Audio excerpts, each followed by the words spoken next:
Donc voilà, on revient sur l'exercice. Alors, on va faire la description de ces expressions régulières. Ça veut dire elles dénotent quel langage, quel ensemble de mots. Et ensuite, on va donner leur expression régulière POSIX équivalente. Alors, pour la première expression, alors qu'est-ce qu'on a? On a A, entre parenthèses A ou B étoile, entre parenthèses B ou Y. Ça veut dire le premier mot, ça va être A. Le premier symbole, ça va être A. Le deuxième symbole, c'est quoi? C'est A ou B étoile. Ça veut dire tous les mots possibles constitués de A ou B. Ça veut dire AA, AB, ABB, etc. Ensuite, B ou Y. Donc, vers la fin, on va utiliser soit B, soit Y. C'est bon? Donc, quels sont les différents mots possibles? On a le A, on a le A, on a le AA, ça veut dire le A ici, en premier. Le premier A correspond à A. Ici, nous avons choisi Y, Y. Le deuxième mot pour le premier A, le deuxième, on choisit A. Et pour le troisième symbole, c'est Y. Donc, ça va donner AA. Le deuxième mot, c'est AB. Donc, toujours A en premier. On a pris B et on a pris Y, ce qui a donné AB. Donc, pour le quatrième mot, on a pris A au début. On a pris AB, qui découle de cette expression entre parenthèses, et on a pris Y. Ensuite, etc. Donc, voici tous les mots qui sont dénotés par cette expression. Donc, tous les mots qui commencent par la lettre A. C'est bon? Donc, cette expression régulière, elle dénote quel langage? Elle dénote le langage qui est de la forme A, W. Ça veut dire tous les mots qui commencent par A. Et W appartient au langage AB étoile. C'est-à-dire tous les mots qui sont constitués de AB étoile. C'est bon? Donc, forcément, cette expression, elle dénote tous les mots qui commencent par la lettre, par le symbole A. Et suivi un mot quelconque de l'alphabet AB. C'est bon? Donc, comment on peut traduire ça en utilisant l'expression régulière Unix équivalente? C'est que A, ça va être traduit par A ou B entre parenthèses étoiles, ça va être traduit par A ou B entre crochets étoiles, ça veut dire une répétition plusieurs fois.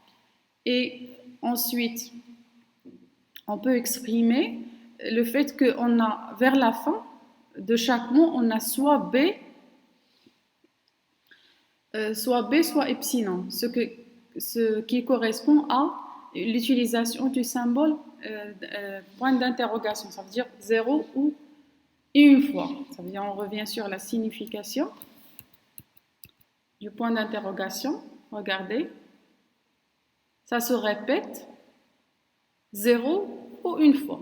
Ça veut dire on a B soit 0 fois, soit maximum une fois. C'est pour cela qu'on a utilisé le B point d'interrogation. C'est bon? Donc, voici la première expression.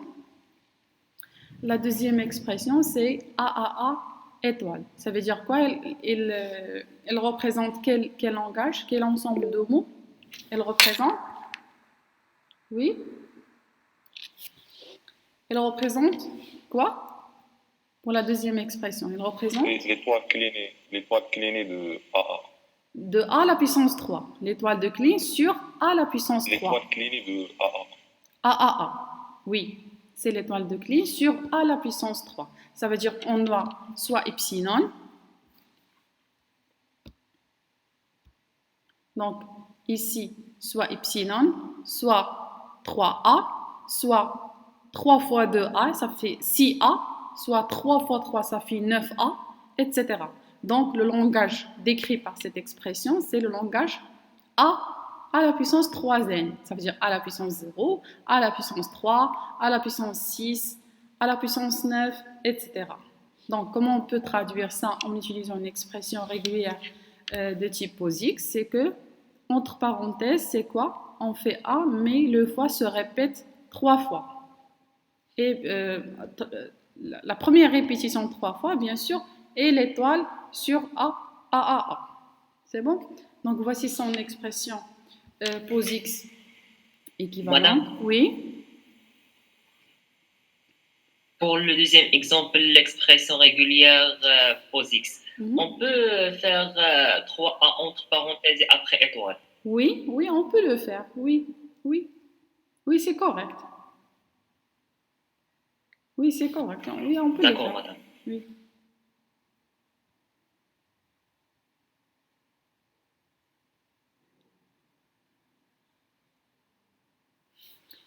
Donc, on enchaîne avec la dernière expression.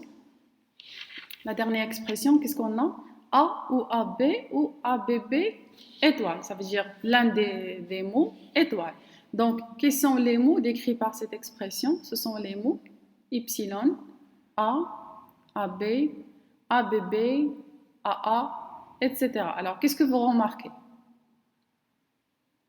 Si on fait A, ça pourrait être suivi par AB, soit ça pourrait être suivi par ABB. Donc, à chaque répétition, alors qu'est-ce que vous remarquez?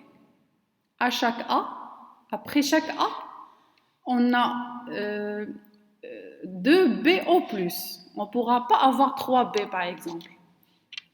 C'est pas possible. Donc 3 B au plus, parce qu'à chaque fois, on a A, AB, ABB. Donc, cette expression-là, elle dénote quoi? Elle dénote que tous les mots, en plus de epsilon, tous les mots sur l'alphabet AB, commençons par A, où chaque A est suivi de 2 B au plus.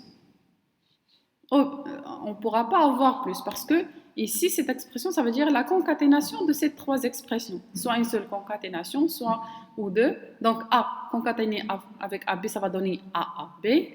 A concaténé avec ABB, ça va donner AABB. Alors, si on prend ABB,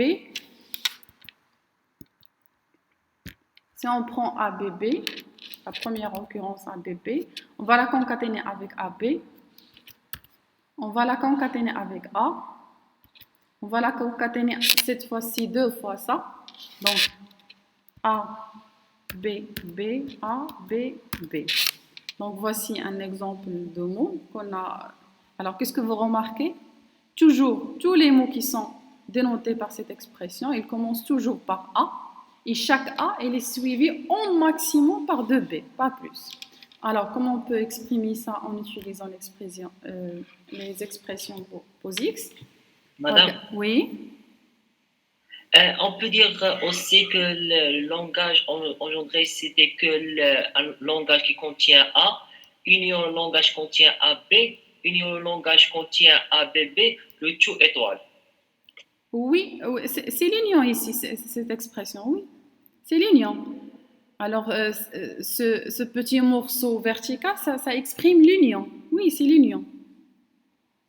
L'union, pour l'exprimer en utilisant une expression régulière mathématique, on utilise ce petit morceau vertical. Oui, ça, c'est l'union. Oui, c'est l'union, exactement.